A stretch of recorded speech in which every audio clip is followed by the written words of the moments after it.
இஸ்ரேலுடைய அமெரிக்காவினுடைய தாக்குதல்கள், குறிப்பாக லெபனான், ஈரான் ஆகிய பகுதிகளில் இஸ்ரேல் தாக்குதல்களை நடத்தி இருக்கிறது.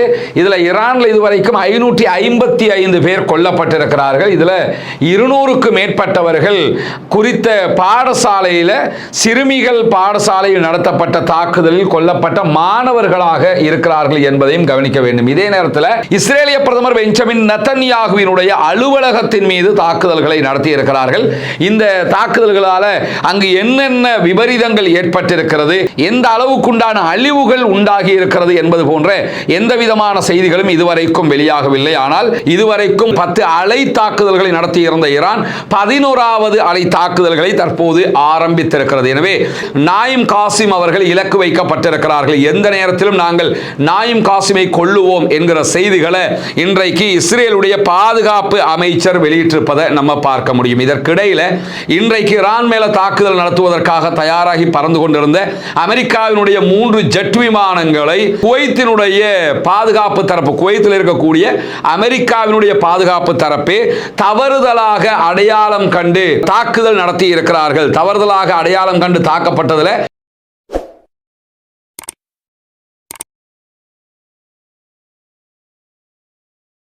சகோதர சகோதரிகளே, நம் அனைவர் மீதும் ஏக இறைவனுடைய அமைதியும் கருணையும் உண்டாகட்டுமாக என்கிற உயரிய பிரார்த்தனைகளோடு தொடர்ச்சியாக ஈரானுக்கும் இஸ்ரேல் அமெரிக்காவுக்கும் இடையிலான யுத்தம் உச்ச நிலையை அடைந்திருக்கிறது. ஈரான் விடாமல் எதிர்த்தரப்பு தாக்குதல் மையங்களை நோக்கி தொடர்ந்து ஏவுகணைகளை ஏவிக்கொண்டே இருக்கிறது. அதே நேரம் ஈரானை நோக்கி இஸ்ரேலும் அமெரிக்காவும் படுபயங்கரமான தாக்குதல்களை நடத்தி கொண்டும் இருக்கிறார்கள்.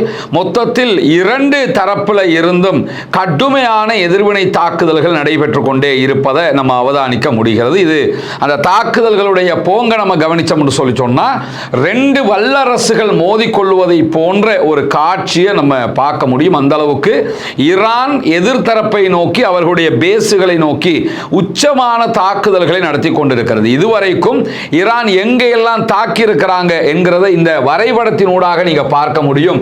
எங்கெல்லாம் யார் யார் தாக்க நடத்தி இருக்கிறாங்கன்னு இந்த நீல கலர்ல இருக்கக்கூடிய பகுதிகள் எல்லாம் இஸ்ரேலுடைய அமெரிக்காவினுடைய தாக்குதல்கள், குறிப்பாக லெபனான், ஈரான் ஆகிய பகுதிகளில் இஸ்ரேல் தாக்குதல்களை நடத்தி இருக்கிறது.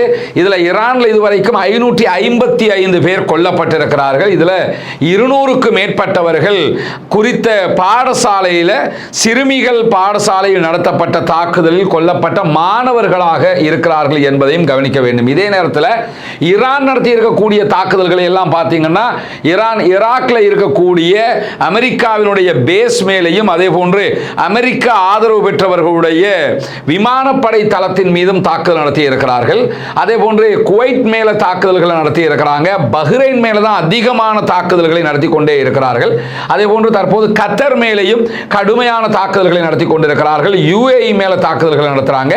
ஒமான் மேல தாக்குதல்களை நடத்தி கொண்டிருக்கிறார்கள். அதே போன்று சவுதி அரேபியா மேலேயும் கடுமையான தாக்குதல்களை மீண்டும் நடத்த ஆரம்பித்திருக்கிற ஈரானுடைய IRGC படைப்பிரிவுகள் ஜோர்டான் மேலேயும் தாக்குதல்களை நடத்துகிறார்கள். அதே போன்று சைப்ரஸ் மேலேயும் தாக்குதல்களை நடத்தி கொண்டிருக்கிறார்கள். சைப்ரஸ் இஸ்ரேலுடைய பேஸ் இருக்கிற காரணத்தினால் அங்கு தாக்குதல் நடத்தப்படுகிற அதே நேரத்தில் இஸ்ரேல் மேல கடுமையான தாக்குதல்களை தொடர்ந்து நடத்தி கொண்டிருக்கிறது ஈரான்.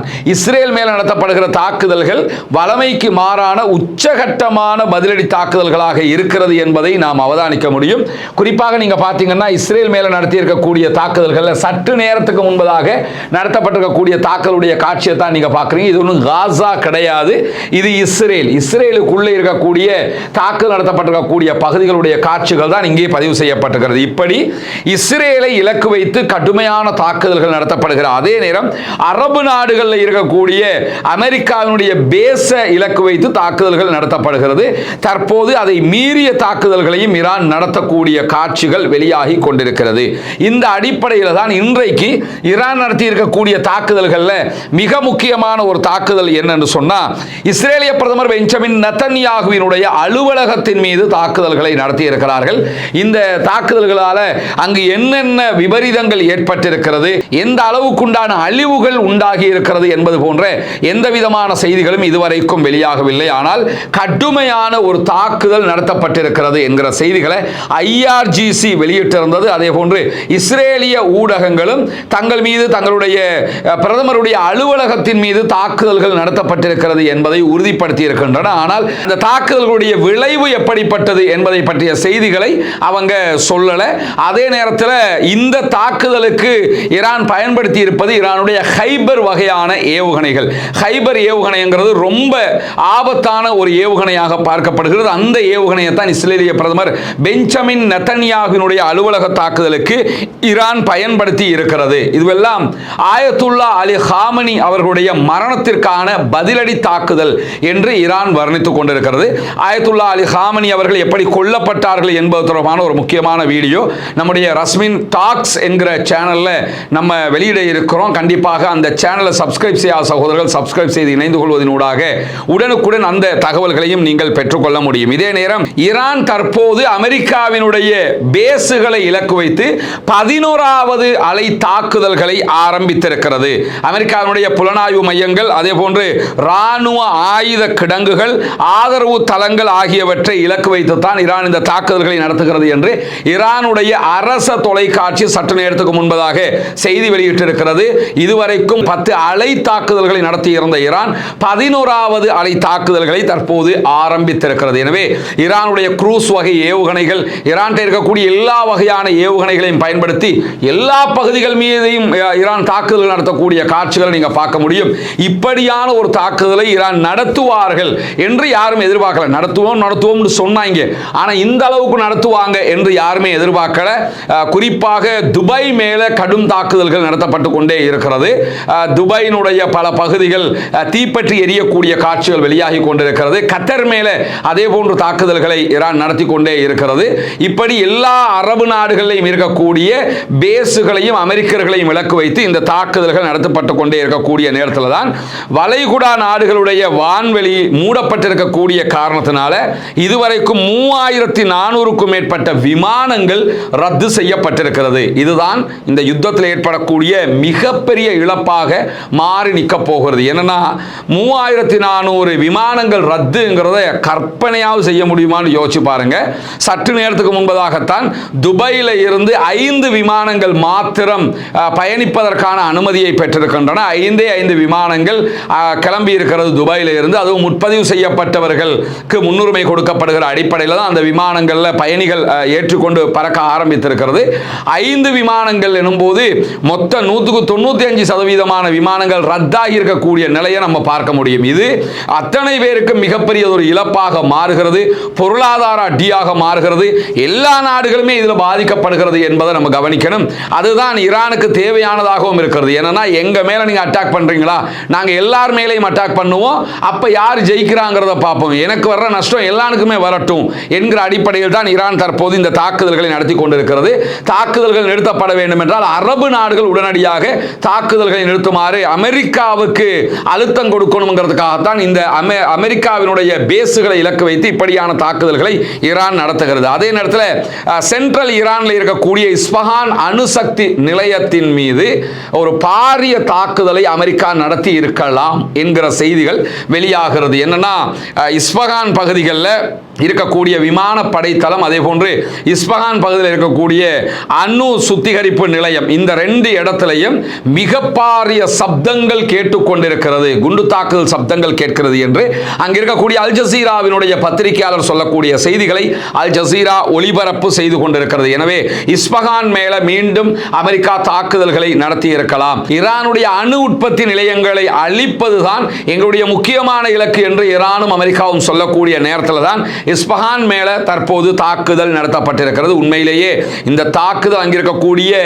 அணு சுத்திகரிப்பு விவகாரங்கள்ல ஏற்கனவே செறிவூட்டப்பட்ட யுரேனியம் மேல தாக்கம் செலுத்துமாக இருந்தால் அது ஈரானுக்கு மட்டும் இழப்பாக மாறாது. கண்டிப்பாக சுத்தி இருக்கிற எல்லா அரபு நாடுகளுக்கும் அதனுடைய கதிர்வீச்சுக்கள் பரவ ஆரம்பித்தால் மிகப்பெரிய அழிவை உண்டாக்கும் என்கிற செய்திகளையும் நம்ம புரிஞ்சுக்கிற முடிகிறது. இதே நேரத்தில் சற்று நேரத்துக்கு முன்பதாக ஈரானுடைய அதிபர் மசூத் பெஸக்ஷியன் தன்னுடைய நாட்டுக்கான புதிய பாதுகாப்பு அமைச்சரை நியமித்திருக்கிறார். புதிய பாதுகாப்பு அமைச்சராக மஜீத் ரஸா அவர்கள் நியமிக்கப்பட்டிருக்கிறார்கள். இந்த மஜீத் ரஸாவினுடைய நியமனம்ங்கிறது ஆயத்துல்லா அலி காமனியினுடைய பொறுப்புக்கான நியமனமாக இருக்கிறது. ஆயத்துல்லா அலி காமனி அவங்க தான் இந்த டிஃபென்ஸை கையில் வச்சுக்கிட்டு இருந்தாங்க. தற்போது ஆயத்துல்லா அலி காமனி கொல்லப்பட்டிருக்கிற காரணத்தினால மஜீத் ரஸா அவர்கள் நியமிக்கப்பட்டிருக்கிறார்கள். ஆயத்துல்லா அலி காமனி அவங்க தான் கொல்லப்பட்டால் அந்த இடத்தில் முதன்மையாக மஜீத் ரஸா நியமிக்கப்பட வேண்டும் என்று சொல்லி இருந்தார்கள். அந்த அடிப்படையில் தான் மஜீத் ரஸா அவர்கள் தற்போது பாதுகாப்பு அமைச்சராக நியமிக்கப்பட்டிருக்கிறார்கள். மஜீத் ரஸா இதுவரைக்கும் புரட்சிகர காவலர் பிரிவினுடைய IRGC தலைவராகவும் செயல்பட்டு வருகிறார். அவர் தான் IRGCக்கு தளபதியாக இருக்கிறார். அவரையே தற்போது டிஃபென்ஸ் மினிஸ்டராகவும் மசூத் பெஸக்ஷியன் அவர்கள் நியமித்திருக்கிறார்கள் என்கிற செய்திகள் வெளியாகி கொண்டிருக்கக்கூடிய இந்த தருணத்தில் இஸ்ரேல் மேல ஈரான் ஏவுகணை தாக்குதல்களை 11வது அலையிலையும் மிக கடுமையாக நடத்தி கொண்டிருக்கிறது. பெய்ட் ஷமோவுல இதுவரைக்கும் வீசப்பட்ட ஏவுகணைகள் 9 பேர் கொல்லப்பட்டிருக்கிறார்கள் என்கிறது இஸ்ரேல். ஆனால் அதை தாண்டிய பல பேரும் கொல்லப்பட்டிருக்கலாம் என்கிற செய்திகள் வெளியாகி கொண்டிருப்பதை நம்ம பார்க்க முடியும். இதுதான் பெய்ட் ஷமோவுல நடத்தப்பட்ட தாக்குதல். ஏற்கனவே நம்ம பார்த்திருக்கிறோம். எவ்வளவு அழிவுகரமான தாக்குதல் பாருங்க. ஆனா இதுல 9 பேர் தான் செத்துருக்கிறாங்களா? என்னன்னா மொத்த பேரும் செத்த அளவுக்கு தாக்குதல் நடந்திருக்குது. எங்கள்கிட்ட 9 பேர் தான் செத்துருக்கிறாங்க. பொதுவாகவே இஸ்ரேல் தன்னுடைய அழிவுகளை குறைத்து தான் வெளியிடும். இந்த புகைப்படங்கள் எல்லாம் தற்போது தவிர்க்க முடியாமல் வெளியாகிற காரணத்தினால அவங்களால ஒண்ணுமே பண்ண முடியலைங்கிறத நம்ம புரிஞ்சுக்கிறேன்னு. எனவே இது பொய்யான தகவலை சொல்லுகிறார்கள் 9 பேர் என்று சொல்லி மிக கடுமையான ஒரு தாக்குதலை ஈரான் இந்த பைட் ஷமோ பகுதிகளில் நடத்தி இருக்கிறார்கள் என்கிற செய்திகள் வெளியாகி இருக்கிறது. 60க்கு மேற்பட்டவர்கள் படுகாயம் அடைந்திருக்கிறார்கள் என்கிற செய்திகளையும் பார்க்க முடியும். மொத்தத்தில் ஈரானுக்கு வாழ்வாசாவா என்பதை தாண்டி எல்லா நாட்டுக்கும் வாழ்வாசாவா என்கிற ஒரு நிலையாக இந்த யுத்தம் மாறி இருக்கிறது என்பதை நம்ம பார்க்க முடியும். இதே போன்று இன்றைக்கு வெளியாகி இருக்கக்கூடிய இன்னும் ஒரு செய்தியில் ஏற்கனவே ஈரானுக்குள்ள அமெரிக்கா நடத்திய தாக்குதல்களில் ஈரானுடைய ஷியா மத ஆன்மீக தலைவராக செயல்பட்ட ஆயத்துல்லா அலி காமனி அவர்கள் கொல்லப்பட்டார்கள். அவருடைய மனைவியும் அங்கிருந்த நேரத்தில் படுகாயங்களுக்குள்ளாகி மருத்துவமனையில் அனுமதிக்கப்பட்டிருந்த நிலையில் சற்று நேரத்துக்கு முன்பதாக ஆயத்துல்லா அலி காமனியினுடைய மனைவி சிகிச்சை பலனின்றி உயிரிழந்திருக்கிறார்கள் என்கிற செய்தியை ஈரானுடைய தஸ்னீம் நியூஸ் ஏஜென்சி உறுதிப்படுத்தி இருக்கிறது. எனவே ஆயத்துல்லா அலி காமனி கொல்லப்பட்டிருக்கிறார், அவருடைய மனைவி கொல்லப்பட்டிருக்கிறாங்க, அவருடைய மகள் கொல்லப்பட்டிருக்கிறாங்க, அவருடைய மருமகன் கொல்லப்பட்டிருக்கிறாங்க, அவருடைய பேரப்பிள்ளை மொத்தத்தில் 5 பேர் கொல்லப்பட்டிருக்கிறார்கள் ஒரே நேரத்தில் என்கிற செய்திகள் வெளியாகி இருக்கிறது. அதே போன்று இன்றைக்கு வெளியாகி இருக்கக்கூடிய இன்னும் ஒரு முக்கியமான செய்தியை நீங்க பார்த்தீங்கன்னு சொன்னா கத்தருடைய உலகத்தின் மிகப்பெரிய LNG தயாரிப்பு உற்பத்தி நிலையத்தின் மீது ஈரான் ட்ரோன் தாக்குதல்களை நடத்தி இருக்கிறது. ராஸ் லஃபான் பகுதிகளில் இருக்கக்கூடிய LNG உற்பத்தி நிலையத்தின் மீது தான் இந்த தாக்குதல் நடத்தப்பட்டிருக்கிறது. இந்த தாக்குதலை கத்தார் மட்டுமில்லை யாருமே எதிர்பார்க்கல. கத்தருடைய LNG அதாவது லிக்விட் எரிபொருள்கள் ஏற்றுமதி ஆகவில்லை என்றால் கேஸ் இருக்குதா இல்லையா, இந்த கேஸ் ஏற்றுமதி ஆகவில்லை என்று சொன்னால் உலகின் பல நாடுகளும் பாதிக்கப்படும். இந்த தாக்குதல் நடத்தப்பட்டதோட கத்தார் LNG உற்பத்தியை உடனடியாக நிறுத்துவதாக அறிவித்திருக்கிறது. அவங்களுக்கு இதுல உடனே நிறுத்துறதுனால எந்த கஷ்டமும் கிடையாது, உலக நாடுகளுக்கு தான் மிகப்பெரிய நஷ்டம் ஏற்படும். அந்த வகையில் LNG உற்பத்தியை கத்தார் நிறுத்தி இருக்கிறது. இதனால் ஐரோப்பாவினுடைய எரிவாயு விலைகள் கிட்டத்தட்ட 50% உடனடியாக உயர்ந்திருக்கிறது. LNG உற்பத்தியை இவங்க நிறுத்தினதுனால, கேஸ் உற்பத்தியை இவங்க நிறுத்திட்டாங்க. ஐரோப்பிய நாடுகள் எல்லாம் 50% கேஸ் விலை அதிகரித்திருக்கிறது. இப்பவா எல்லாரும் பாங்க நீ ஈரானுக்கு அடிக்கணும்னா நீ அடிச்சுக்கிட்டே இருப்ப, நான் பார்த்துக்கிட்டே இருக்கணுமாங்கிறதா ஈரானுடைய பார்வை. இப்போ எல்லா இடத்துலையும் விலை LNG உயர ஆரம்பிக்குது, பெட்ரோலுடைய விலை உயர ஆரம்பிக்கிறது. ஒவ்வொரு நாடுகளும் படாத பாடுபட வேண்டிய நிலைக்கு தள்ளப்படுவார்கள்.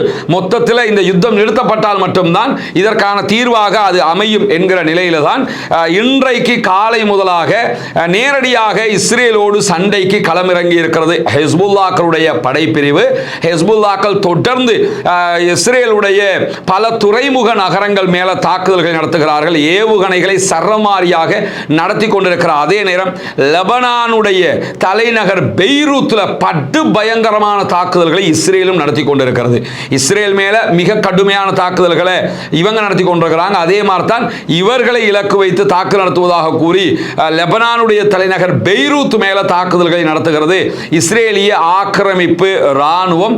அதே நேரத்தில் சற்று நேரத்துக்கு முன்பதாக லெபனானிய அரசு, லெபனானுடைய பிரைம் மினிஸ்டர் வெளியிட்டிருக்கக்கூடிய அறிவிப்பில் லெபனானுக்கு ஆதரவாகவோ இஸ்ரேலுக்கு எதிராகவோ அல்லது ஈரானுக்கு ஆதரவாகவோ ஹெஸ்புல்லாக்கள் தாக்குதல்களை நடத்தக்கூடாது, ஹெஸ்புல்லாக்கள் உடனடியாக தங்களுடைய தாக்குதல்களை நிறுத்த வேண்டும், ஹெஸ்புல்லாக்கள் ராணுவ ரீதியாக செயல்படுவதற்கு நாங்கள் தடை விதிக்கிறோம் என்று அறிவித்திருக்கிறார். இதையெல்லாம் என் காதிலேயே நான் போட்டுக்க மாட்டேன் என்று சொல்லி உடனடியாக ஹெஸ்புல்லாக்கள் சொல்லிவிட்டு தற்போது தாக்குதல்களை தொடர்ந்து கொண்டிருக்கிறார்கள். ஹெஸ்புல்லாக்களுடைய உளவுத்துறை தளபதியை கொன்றதாக இஸ்ரேலிய ஆக்கிரமிப்பு ராணுவம் சற்று நேரத்துக்கு முன்பதாக அறிவித்திருக்கிறார். லெபனான் தலைநகர் பெய்ரூத்தில் இரவு முழுவதும் நேற்றைய தினம் கடும் தாக்குதல்கள் நடத்தப்பட்டது. இன்றைக்கும் அதே போன்ற தாக்குதல்கள் நடத்தப்படுகிற நேரத்தில் பெய்ரூத்தில் இருக்கக்கூடிய ஹிஸ்புல்லாக்களுடைய உளவுத்துறை தலைமையகத்தில் தலைவராக பணியாற்றிய ஹுசைன் மக்லாத் அவர்கள் தான் கொல்லப்பட்டிருக்கிறார்கள் என்கிற செய்தி வெளியாகி இருக்கிறது. இஸ்ரேலுடைய தாக்குதல்களால் ஹிஸ்புல்லாக்களுக்கு இழப்பு வந்து கொண்டிருந்தாலும் ஹிஸ்புல்லாக்கள் தங்களுடைய தாக்குதலை உச்சமாக நடத்தி கொண்டே இருக்கிறார்கள். அது இஸ்ரேலுக்கு மிகப்பெரிய இழப்பாக மாறிக்கொண்டே இருக்கக்கூடிய சூழல்ல தான் நமக்கெல்லாம் தெரியும். கடந்த ரமலானுடைய மாதத்தில் இஸ்லாத்தை ஏற்றுக்கொண்ட ஒரு 14 குடும்பங்களுக்கான வீடுகளை கட்டுகிற ஒரு பணியை நம்ம ஆரம்பிச்சிருந்தோம். அல்லாஹ்வினுடைய உதவியால் நீங்கள் செய்த தான தர்மங்கள் ஜகாத் நிதிகளால் அல்ஹம்துலில்லாஹ் 5 குடும்பங்களுக்கான வீடுகள் முழுமையாக கட்டி கொடுக்கப்பட்டு அவர்களுடைய கைகளிலேயே ஒப்படைக்கப்பட்டு விட்டது.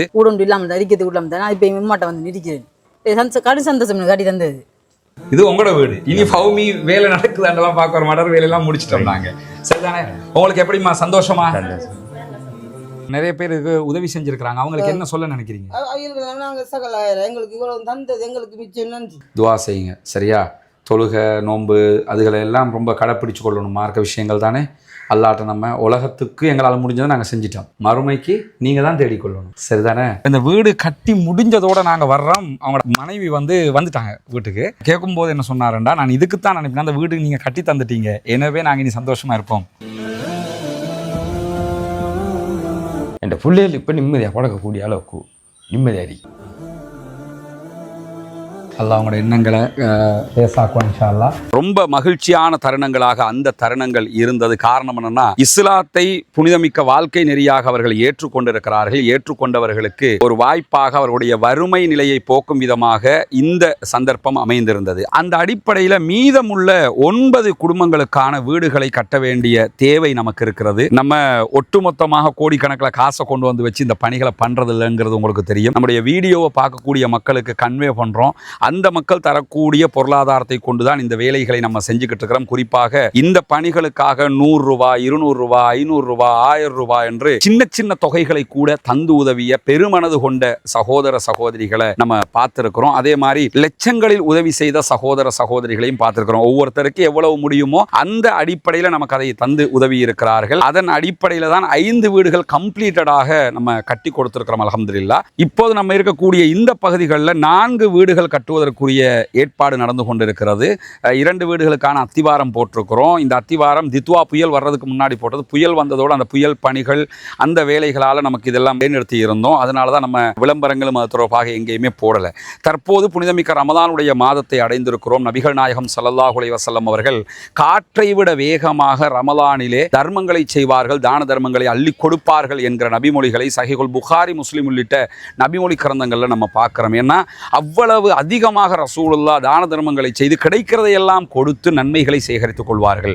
அதே நேரத்தில் அல்லாஹு தாலா திருமறை குர்ஆனில் ஜகாத்து பெறுகிற கூட்டத்தினரை பற்றி 8 கூட்டத்தினருக்கு நீங்கள் ஜகாத்து வழங்க முடியும் என்று சொல்லும்போது அதிலே ஒரு கூட்டத்தினராக முஅல்லஃபத்துல் குலூப், இஸ்லாத்தின் பால் உள்ளங்கள் ஈர்க்கப்படுகிறவர்கள் என்கிற ஒரு பிரிவினரையும் நமக்கு காட்டித் தருகிறான். எனவே இஸ்லாத்தை ஏற்றுக்கொள்ளுகிற சகோதரர்களுக்காக ஜகாத்து நிதிகளை கொடுக்க வேண்டியது கடமையாக இருக்கிறது. ரமலானுடைய காலத்திலே ஜகாத்துகளை கணக்கு பார்த்து ஏழை எளிய மக்களுக்கு கொடுக்குகிற சகோதரர்கள் இந்த பணிக்காகவும் ஒரு போர்ஷனை ஒதுக்குங்க. உங்களால் முடிஞ்ச ஒரு தொகையை முன்னால் தெரிகிற நம்முடைய ஹியூமனிஸ்ட் பீப்புள் ஆர்கனைசேஷன் என்கிற ஆர்கனைசேஷன் அக்கௌண்ட்டுக்கு நீங்கள் வைப்பிலிட முடியும்.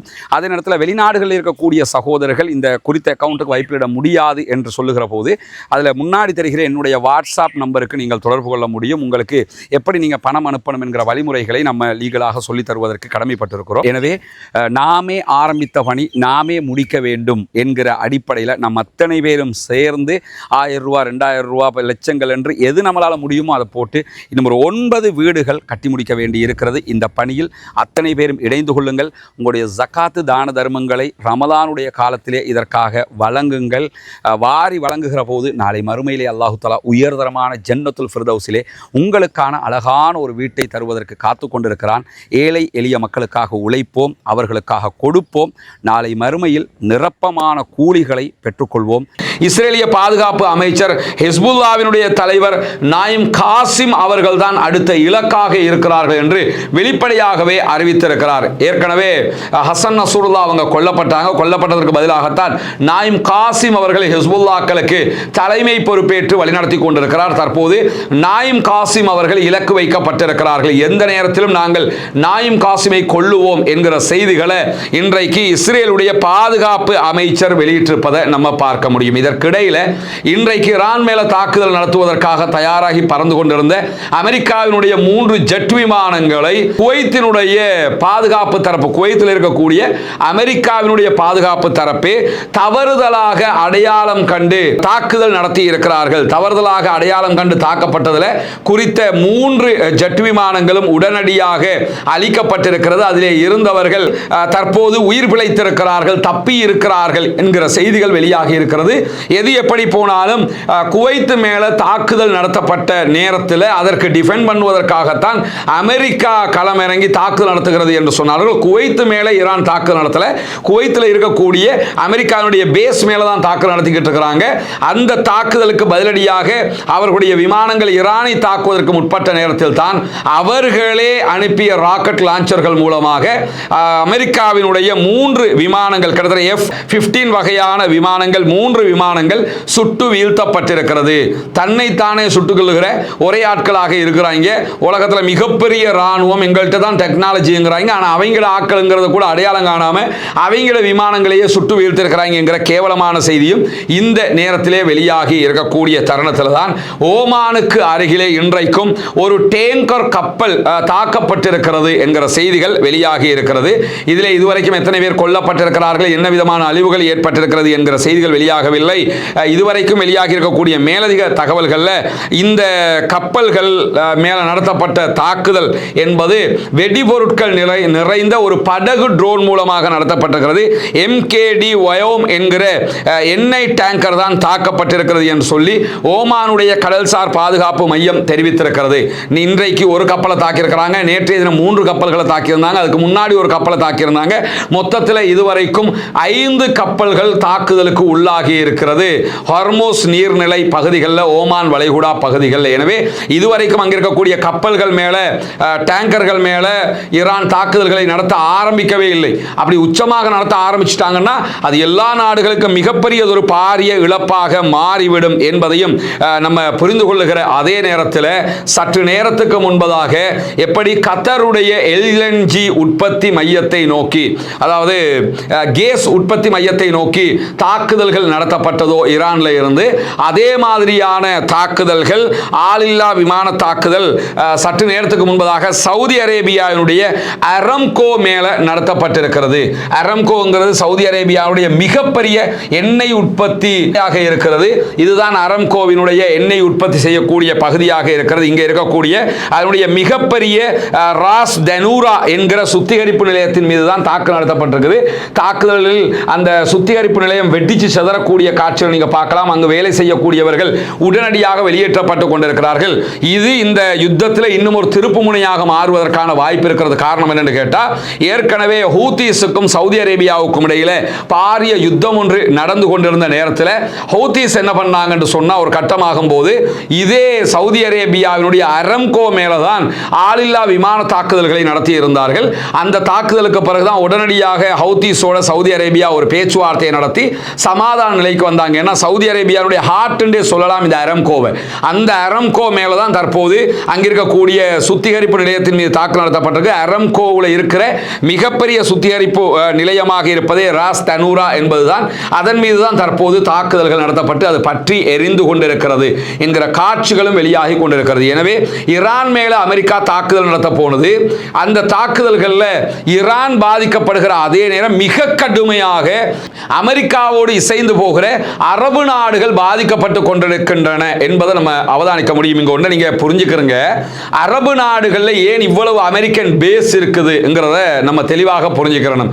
Saudi Arabia, Kuwait, Bahrain, UAE, கத்தர், ஜோர்டான், ஓமான் எல்லா நாடுகளுமே, அரபு நாடுகள் எல்லாமே ஒன்று விடாம அத்தனை பேருமே அமெரிக்காவோட ஒப்பந்தம் பண்ணி அமெரிக்காவினுடைய ராணுவ பேஸுகளை அமைச்சு வச்சிருக்கிறாங்க. இதுக்கான காரணம் என்னன்னு கேட்டா, எங்க மேல யாராவது தாக்குதல் நடத்த வந்தா நீங்க பாதுகாத்துக்கணும் என்று அரபு நாடுகள் அமெரிக்காவோடு ஒப்பந்தம் செய்திருக்கிறது. அதாவது அரபு நாடுகள் மேல யாராவது எந்த தாக்குதலாவது நடத்தினா அமெரிக்காட்ட இருக்கிற ஆயுதங்களை கொண்டு வரக்கூடிய ஏவுகணைகளை, வரக்கூடிய விமான தாக்குதல்களை எல்லாம் அமெரிக்கா தடுக்கும். அதற்குரிய சக்தி, பவர், அதற்குரிய எல்லா டெக்னாலஜியும் அமெரிக்காட்ட இருக்குது. எனவே உங்களை நாங்க பாதுகாத்துக்கிறோம், நீங்க தாராளமா எங்களோட ஒப்பந்தம் பண்ணுங்கன்னு வருஷம் என்ன பண்ணுவான்னு கேட்டா, இந்த ஒப்பந்தத்தை வச்சு உள்நாட்டுக்குள்ள தேவையானதை எல்லாம் அனுபவிச்சுக்கிறோம், எல்லாத்தையும் எடுத்துக்கிறோம், அரபு நாடுகள்கிட்ட இருந்து தேவையான பொருளாதாரத்தை உறிஞ்சிக்கிறான், எல்லாத்தையுமே எண்ணெய் வளம் எல்லாத்தையுமே எடுத்துக்கிறான். அதை தாண்டி டொனால்ட் ட்ரம்ப் ஆட்சிக்கு வந்து அரபு நாடுகளுக்கு வரும்போது நமக்கு தெரியும், சவுதி அரேபியா 2 ட்ரில்லியன் யூஎஸ் டாலர்களை நாங்கள் அமெரிக்காவில் முதலீடு பண்றோம் என்று அறிவிச்சாங்க. அதே மாதிரி கத்தர் அறிவிச்சாங்க, துபாய் அறிவிச்சாங்க.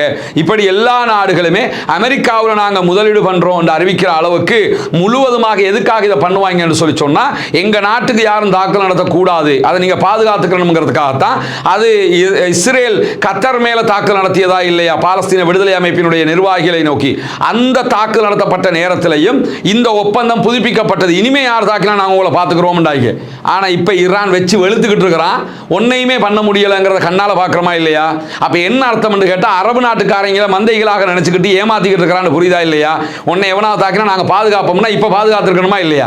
இப்பொழுது அவர்களால் பாதுகாக்க முடியாமல் இருக்கிறது என்பதையும் நம்ம புரிந்து கொள்ள முடியும். எனவே தொடர்ந்து இணைந்தீர்கள் ரஸ்மின் மகேஷ் நியூஸ் மற்றும் ரஸ்மின் டாக்ஸ் ஆகிய சேனல்களோடு மத்திய கிழக்கில் நடக்கிற இந்த செய்திகள் எல்லாம் உடனுக்குடன் உண்மை செய்திகளை உங்களுக்கு மத்தியிலே கொண்டு வந்து தருவதற்கு நாம் தயாராக இருக்கிறோம். பாலஸ்தீனம் வெற்றி பெற வேண்டும், பாலஸ்தீனம் சுதந்திரம் அடைய வேண்டும், பாலஸ்தீன மக்களும் நம்மை போன்ற நிம்மதியானவர்களாக மாற வேண்டும், வாழ வேண்டும் என்கிற உயரிய பிரார்த்தனைகளோடு மத்திய கிழக்கு முழுவதும் மட்டுமல்ல முழு உலகத்திலும் அமைதி திரும்ப வேண்டும், ஆக்கிரமிப்புகள் நிறுத்தப்பட வேண்டும், சண்டைகள் நிறுத்தப்பட வேண்டும், அத்தனை மக்களும் நிம்மதியாக அமைதியாக வாழக்கூடிய ஒரு சூழல் உருவாக வேண்டும் என்கிற பிரார்த்தனையை இந்த புனிதமிக்க ரமதானிலே முன்வைப்போமாக வாகிறது.